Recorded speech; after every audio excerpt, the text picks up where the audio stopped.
and we're talking $6 trillion a year spent on energy, $6 trillion a year spent on energy. So if you look at all the money spent on IT and trading Pez dispensers on eBay, this is a trivial amount of money. Trading energy, massive. Individuals trading energy. I mean, think eBay meets Exxon.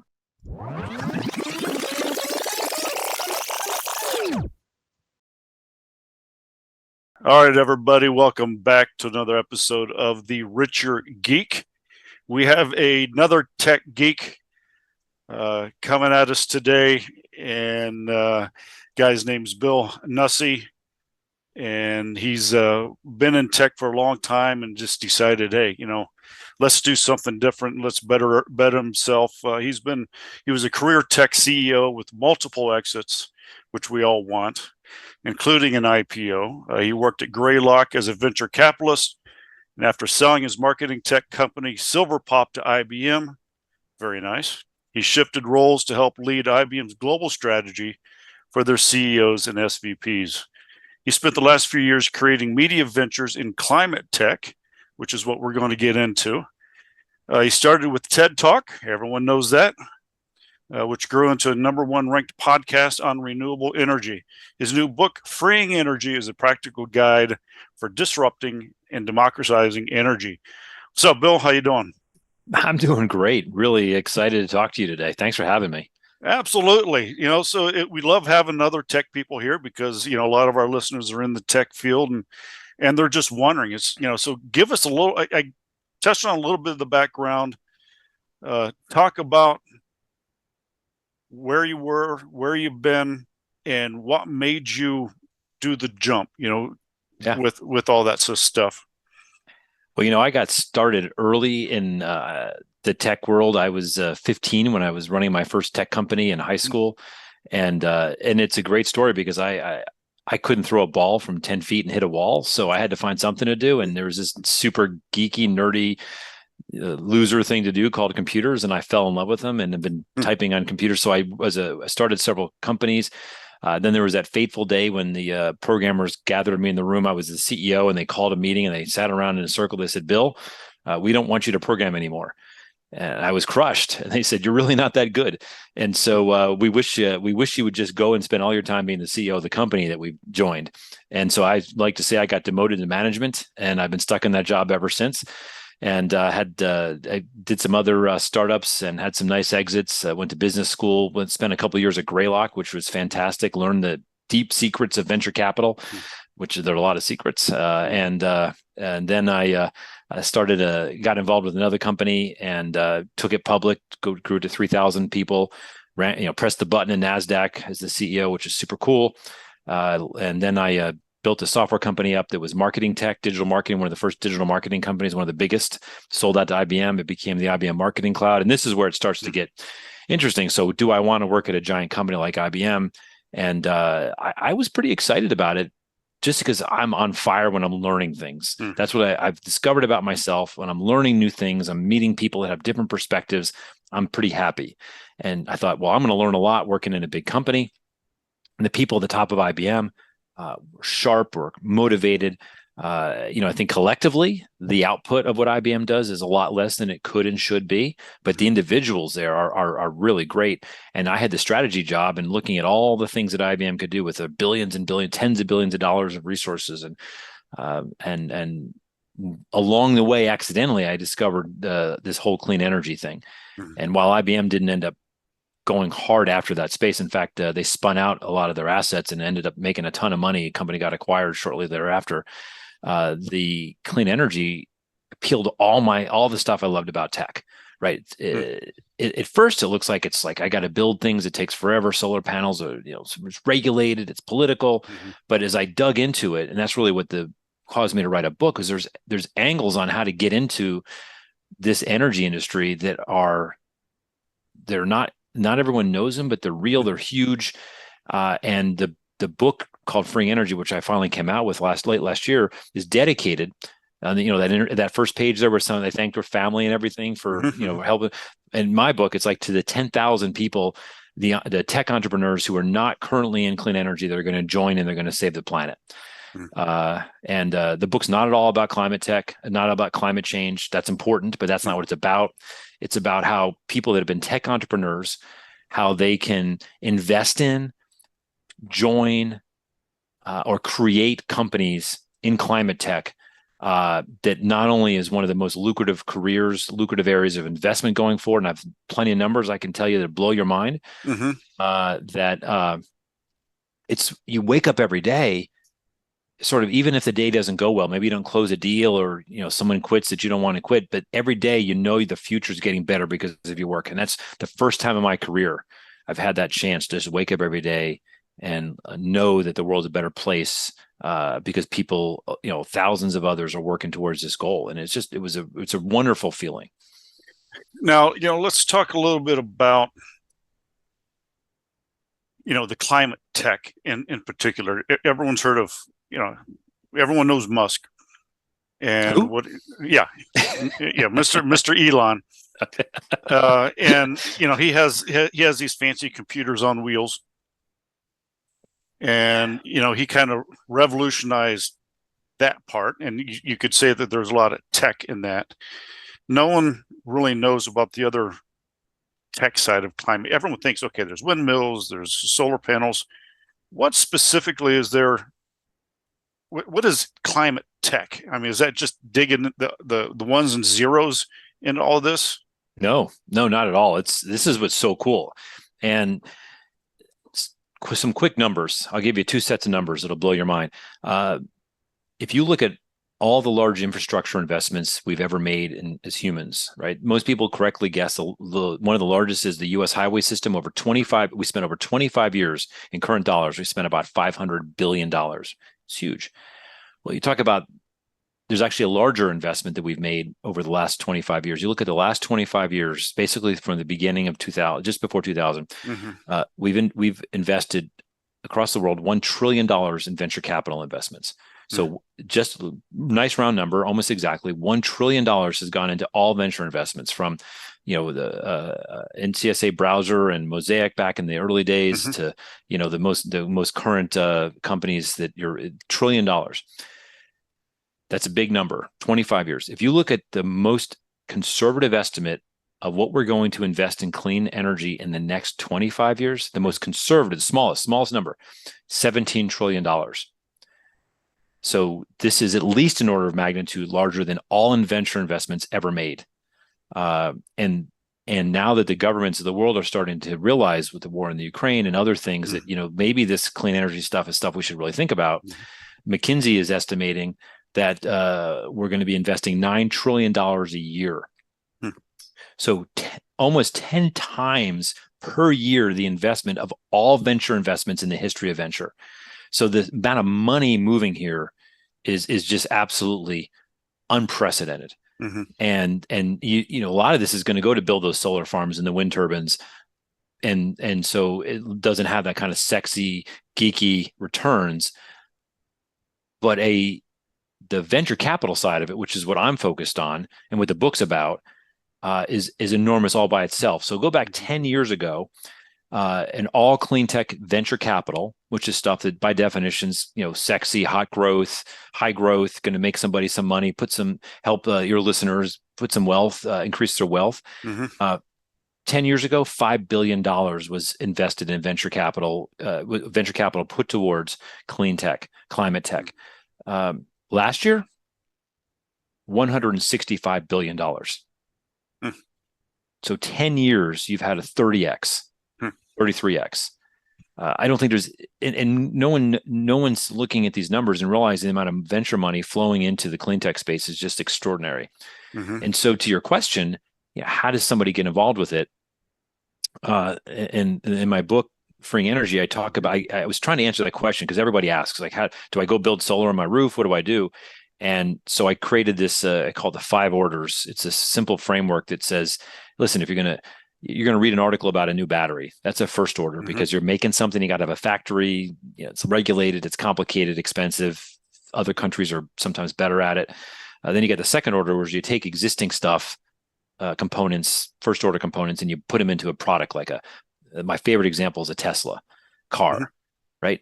back when Musk and team were creating the Tesla, which has changed the world, and they were thinking about designing it, there was not a single part that they used in that Tesla that every other automobile company didn't have. In other words, Ford, BMW, Mercedes, they could have bought any of the parts that Tesla had, any of them. And they just and they didn't assemble them to make the Tesla. So I love to tell people that if you want to be successful in clean tech, you think you got to go invent a new battery or something sciencey or install a solar panel. Mm-hmm. All you got to do is take the stuff off the shelf and put it together smarter than the next folks. And you'd think, well, gosh, the big companies are already doing that. Well, the entire car industry ignored all this stuff, and Musk and team took the parts off the shelf and put it together better than anyone had ever done. Car and driver said it was the best car ever made in human history. Mm-hmm. So that's what I call a second order. And then the third order and fourth order gets more and more interesting, more bits and less atoms. You start to have control systems and marketplaces and all the cool stuff that we take for granted in other tech industries. And those are just coming along very quickly. And those are even faster growth, more wealth creation. These are companies that people can join. These are companies that people can invest in. As you get further up past the second order and the third and fourth and fifth orders, then you get to these really cool high growth opportunities that don't have a lot of expensive assets, don't get heavily regulated, but yet they're going to be growing as a result of this $9 trillion a year being spent on clean energy. How much more do you think will be needed, to be spent? Because when I look at, we can spend hundreds of billions of dollars on the wind farms, but it only does X. Only powers X amount of houses or X amount of this.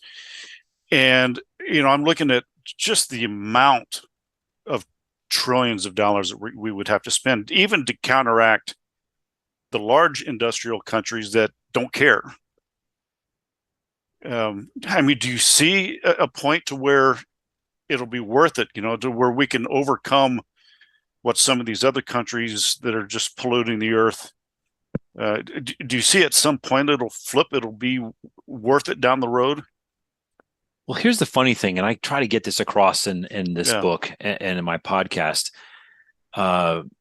If your motivation, if your frame of reference is how do we do these things that'll clean up the earth? How are we going to find hundreds of billions, trillions of dollars to go save the planet or compete with China or all of the above? You're asking the wrong question. It's a great question, by the way, but it's the wrong question. You have to answer, how much money would people invest in something where they knew they would get a fantastic return more predictably than almost anything else they could do? And the answer is an unlimited amount of money. And so take real estate, for example. I mean, the numbers vary, but across the world, we invest $5, $6, $7 trillion a year in real estate. Why do we need more buildings? Maybe the population isn't growing nearly that fast. We're doing it because they're great investments. A new building that has the old building doesn't get used anymore. That guy goes bankrupt. Build a new building. It's shiny, pretty. People rent, visit that building, that store. So that sense of constant renewal happens not because the government said, let's build more new buildings, not because everyone said the planet's going to burn down if we don't build more buildings. They're saying, I'm going to build a new building because I can make money doing it, and my investors are going to make money doing it. That's what we're talking about for clean energy. So how much money does it take is the wrong question. How much money, how big are the investments where almost everybody can make money? And it's the other side. This is not a supply constrained industry. It's not a demand constrained industry. It's a supply constrained industry. And the question is, how can we build enough solar panels and manufacture enough wind turbines and find land and all those things fast enough? And that was the other thing that I got stuck on, because I knew the economics of solar and wind were just simply better. They're not apples to apples with a coal plant or a natural gas plant, but generally speaking, they're a better deal. And getting better every year because they're going down in price at a crazy fast rate. But the problem is connecting them into the grid and finding all the land. And so this is where people get stuck. And this is where the politicians get involved. And depending what side of the aisle they're on, they're like, oh my God, we're all going to die if we don't do this. And the other side says something like, well, this isn't a problem. And by the way, we don't like the government doing all this stuff. And so they get into this ridiculous battle. But there's something that every politician agrees on, whether they're on the whatever aisle they're on, whatever their stripe is, virtually everybody everywhere agrees on, which is that, I'd like to put solar on my roof because my electric bills are going to go down. And if there's these increasing outages I'm reading about around the world and floods and hurricanes, my house is going to stay powered. My kids can, have the refrigerator is going to keep our food intact. And if I have medical equipment, I have a remote job, I got to use a computer, it's going to keep running. And by the way, I'm going to save money doing that. Mm-hmm. And there is no political divide on that. Every politician wants their constituents to save money, to have individual choice, to have resiliency, have stronger communities. And that's the crazy thing. That's really what this book, Freeing Energy, is about. That's why I call it Freeing Energy, because the energy system has been trapped by giant corporations and governments. It's all about economies of scale. Let's build $1 billion nuclear plant. Let's build a $2 billion petroleum refining plant. And this is good. I mean, we have a great society because of all these great inventions and all these great investments, but nowhere in there does that put more money in people's pockets, right? It's electricity bills are going up everywhere. Resiliency is getting worse. Grids going down more often. So there's this new thing called, what I call in the book, local energy. Everyone knows what it is. Instead of the giant wind farms we see off the highway, or it's just put it on your roof, put it on your building, put it on your school, put it on your church, on your mall, on your campus. And it's going to save you money. It's going to increase your resiliency. It's going to create local jobs. I mean, you think about, like, if you put solar and batteries in, let's say, in your community, in your high school, you put it on your high school roof, right? Almost every single time the people on that roof are in the same community as a high school. So that money, it doesn't go to a bunch of corporations that are flying people in and often some field 30 miles outside your town you're never going to meet, and they're going to leave and go back and pay taxes somewhere else. The people putting that rooftop solar on your high school, on your police station, on your house, they're in your community, and their taxes are going to pay for your school and your police department and your fire department. And so I'm probably going in more than anybody cares and getting into the social side, and I'm a capitalist. But the reason I make this point to you is that this is why politicians are slowly realizing that this isn't this political battle they're having over big solar, big wind, big nuclear, big fossil fuels. This is, everybody loves this. Every voter loves this. And that's why, and honestly, Mike, no one's talking about this. That's why I decided to take my pretty good tech career. I built companies, exited companies, could have lots of opportunities. And I said to write a book. I don't want to write a book, but this stuff is huge. It's a great opportunity. No one gets it. And so I said, I'm going to take the time to write a book and get the story out there. That's why I was excited and flattered to be part of your show, because I just want to get this message. I got no horse in this race other than let's make a better future for everybody.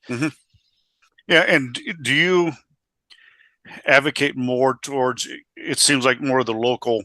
Yes. Instead of, the big uranium, the big nuclear, that can Correct. solve a lot of the issues, but it doesn't solve. And, what's great is, depending on what side of the aisle, you can also say, hey, I can get talked into it, because if something happens to the grid, I can actually go off the grid. Yes. If something, because, a lot of people are saying, look, it's not going to be another attack by an airplane. It's not going to be, all these different things. It would make more sense. Well, someone could attack our grid. What happens if the grid goes down for a day, a week? Yeah.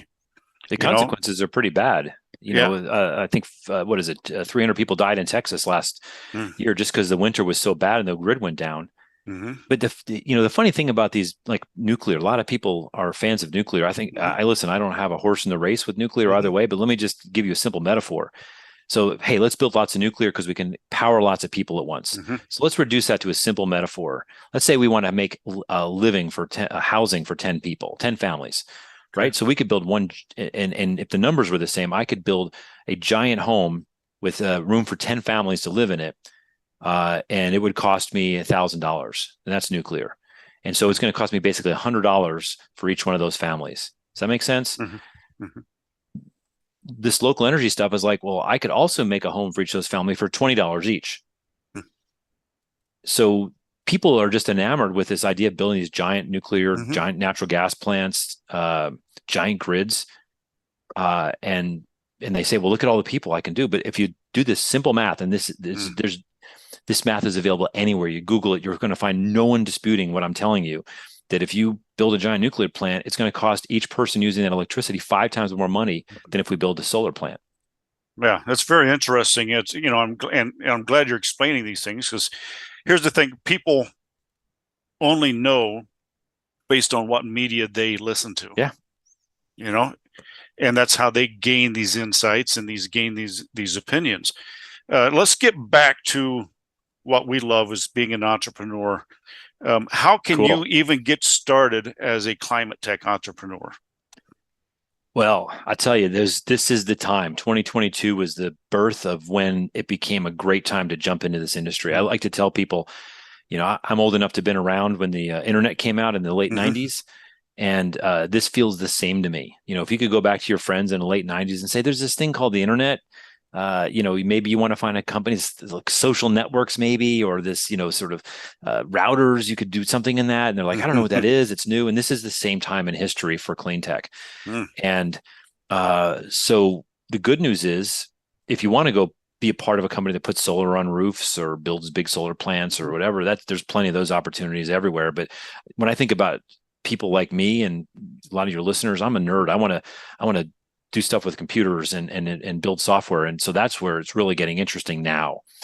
And so in Freeing Energy, I in the last two chapters, I listed out 50, and I'll give you some examples, 50 different industries that are going to be emerging or are emerging now, each of which is going to be multiple billions of dollars of revenue per year. So, because I wanted to get the point across, it's not like just two or three things. There's dozens and dozens of things, all of which are massive markets, none of which exist today. So just like a simple example, one of my favorites, I need to, right now when we're putting solar on the roof, I have a roof, someone put my roof up, Mm-hmm. then I say I want solar. So I hire a team, they go on my roof, they put holes in my roof, then they put solar panels up on my roof, right? And say my roof is getting old, I need to replace it every 15 years. I'm going to hire a team to go up there, replace all my shingles. Then I'm going to hire another team to go up and put the panels on my roof. Well, Tesla is an example of a company selling solar shingles. Mm-hmm. Why put panels? Just make your roof solar, right? It's Make your wonderful. walls solar, make your driveway solar, make your windows solar. So you're going to have windows. You're going to have, but the roof's the easy one. It's Mm-hmm. totally cheaper, totally easier. Instead of just putting up solar panels on top of your existing roof, just make your roof a solar, Mm-hmm. make the shingles solar powered. And so you'd think that this is like, well, how hard that could that be? It turns out Tesla is now I think on their fourth iteration of this. It's really hard to do right.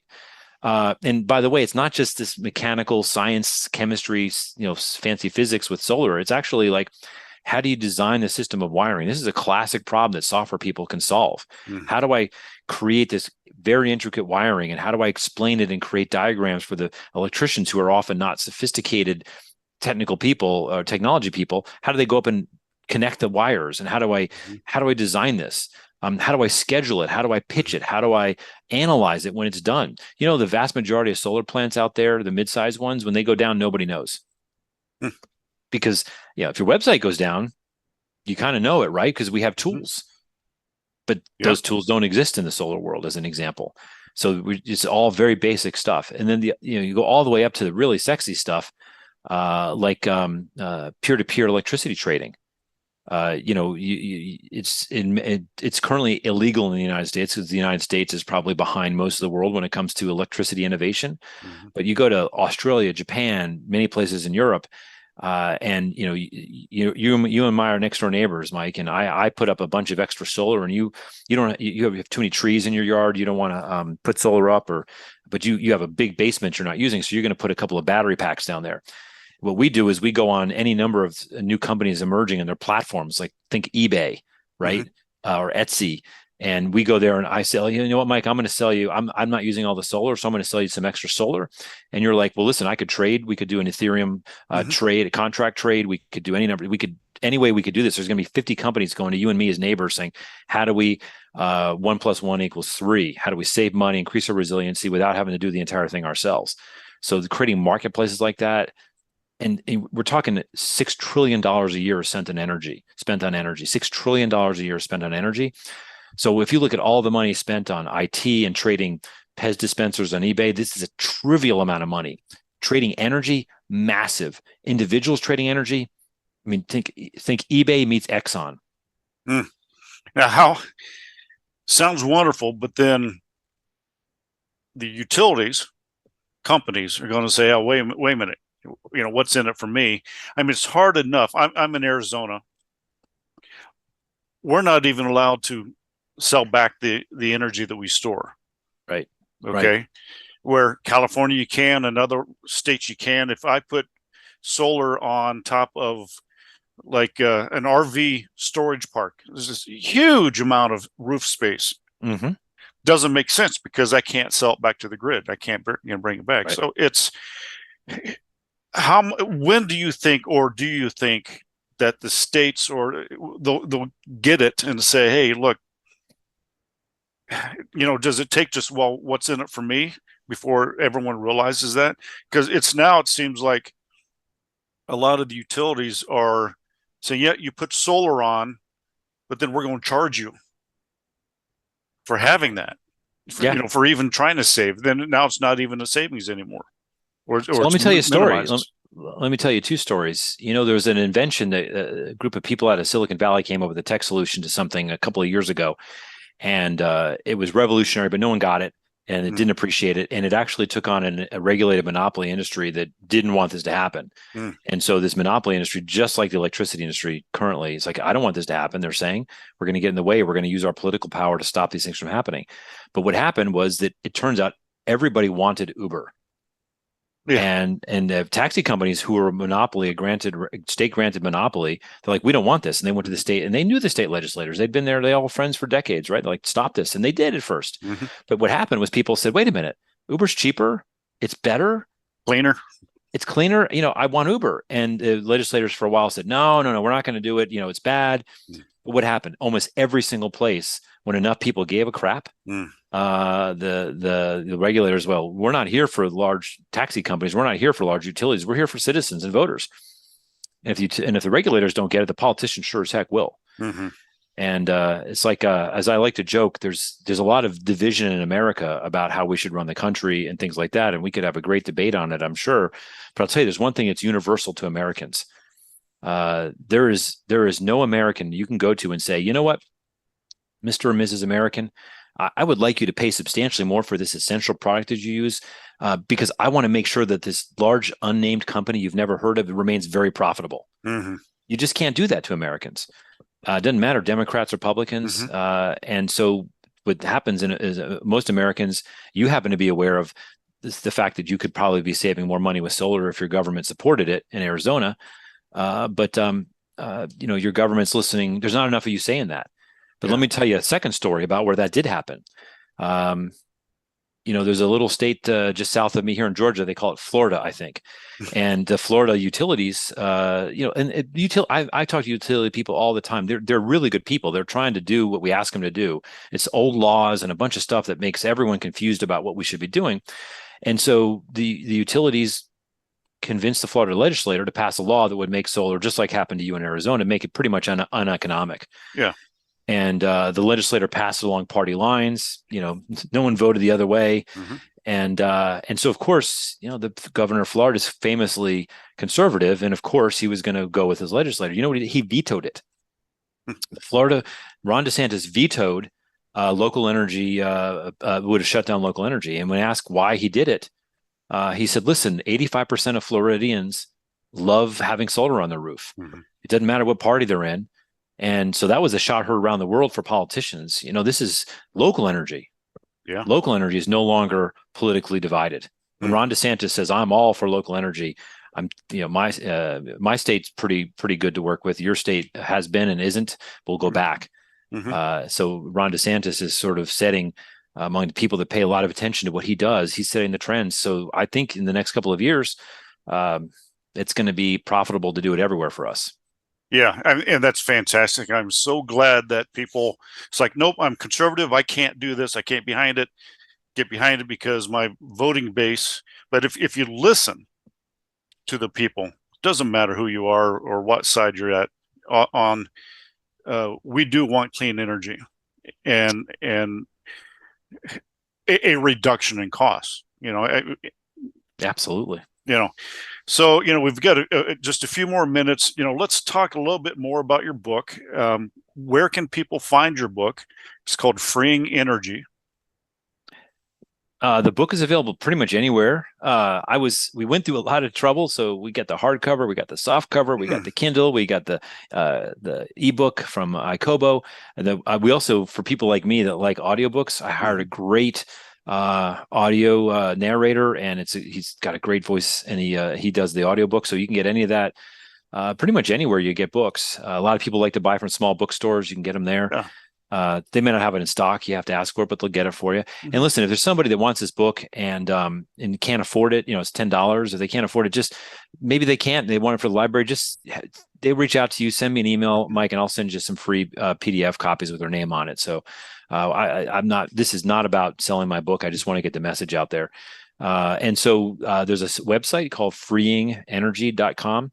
People think it's free energy, which kind of is going to happen, but it's freeing energy. It's the active voice of freeing energy. And if they found listening to me, poor folks, if they think listening to me is interesting, I actually have a podcast. It was recently ranked the #1 renewable energy podcast, also called Freeing Energy. So pretty straightforward on Apple Podcasts and Spotify and everywhere else. So what we're really trying to do, and that's why I'm so excited to talk to you, man, because this is aimed 100% at tech entrepreneurs.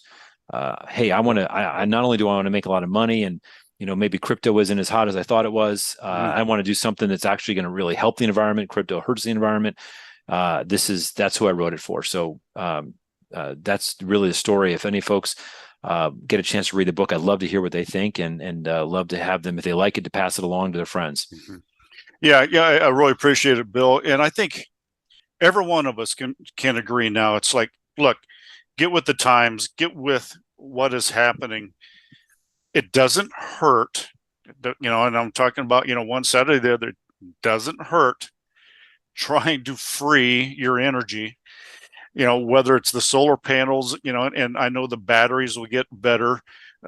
Some of the, depending on the house and things like that. Well, how much storage is there, is that going to get better?